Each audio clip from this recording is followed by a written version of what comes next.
Hi guys, তোমরা সবাই কেমন আছো? আশা করি খুব ভালো আছো, আর আমিও খুব ভালো আছি। তো আজ দেখো, আমরা আবার ইলিশ মাছের নতুন একটা রেসিপি নিয়ে চলে এসেছি। তো বন্ধুরা দেখো, এখানে আমি দিয়ে নিয়েছি সর্ষে, পোস্ত, সর্ষের তেল, কাঁচা লঙ্কা বাটা পেস্ট করে মাছটাকে মাখিয়ে নিয়েছি। তো দেখো মাছটা,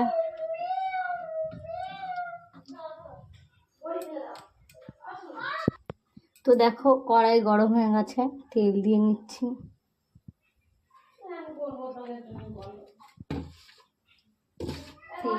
তেলটা একটু তেতে গেলে আঁচটা বাড়িয়ে দিয়ে তেলটা একটু গরম করে নিচ্ছি। তো তেলটা প্রায় গরমই হয়ে গেছে।